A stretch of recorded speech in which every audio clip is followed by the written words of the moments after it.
ভালো লাগছে যে শুনতে পেলাম আমাদের অনার্স চতুর্থ বর্ষের শিক্ষার্থীরা তাদের একটা বিদায়ের অনুষ্ঠান করতে যাচ্ছে।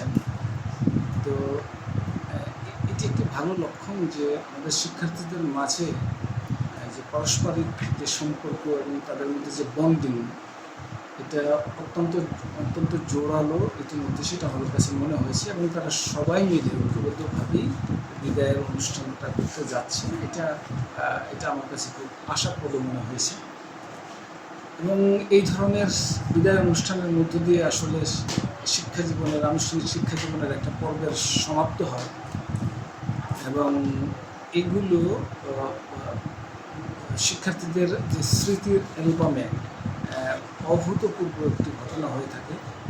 বিশেষ করে তারা যখন বিভিন্ন ব্যস্ত জীবনে প্রবেশ করবে, তখন ফেলে আসা দিনগুলো, বিশেষ করে ছাত্র জীবনের, যেটাকে আমরা জীবনের সবচেয়ে সোনালি সময় বলছি, অনুর্বর সময় বলছি, এই সময়ের যে মধুর স্মৃতিগুলো, সেগুলো যদি ধরে রাখা যায়, তাহলে ওই কর্মজীবনের যে তখন যে একটা কাজের চাপ কিংবা একঘেয়েমি, এগুলো এগুলো এগুলো দূরীকরণের ক্ষেত্রে মাঝে মধ্যে স্মৃতি রোমন্থন করলে পরে মানসিকভাবে আমাদের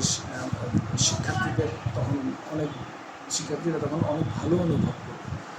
তো আমি চাই সবাই যেন কেউ যেন পিছিয়ে না থাকে, সবাই মিলেমিশে এবং সতেজ অনুভূতির সাথে একটা একটা একটা প্রাণবন্ত উচ্ছ্বাস এবং অনুপম উদ্দীপনার মধ্য দিয়ে সবাই যেন অংশগ্রহণ করে এবং এটাকে একটি স্মৃতির একটা গভীরতম একটা উপলক্ষ তৈরি করে রাখে। এই ধরনের অনুষ্ঠান খুবই পজিটিভ মনোভাব তৈরি করতে সাহায্য করে এবং শিক্ষার্থীরা যে পরস্পরের মধ্যে যে একটা সবাইকে ধরে রাখার, সবাইকে সাথে রাখার, কানেক্টেড রাখার যে একটা প্রচেষ্টা, সেই প্রচেষ্টাগুলো এই ধরনের অনুষ্ঠানের মধ্যে দিয়ে সফলতা পায়। তো আমাদের শিক্ষার্থীদের প্রতি আমার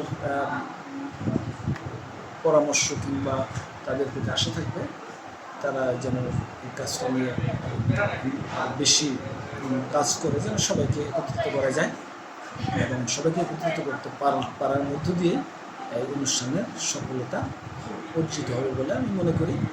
এবং আমি আমার শিক্ষার্থী, অনার্স চতুর্থ বর্ষের শিক্ষার্থী যারা 2024 সালের অনার্স চতুর্থ বর্ষ পরীক্ষা অংশগ্রহণ করবে, তাদের এই সমাপনী অনুষ্ঠানের সফলতা কামনা করি। ধন্যবাদ।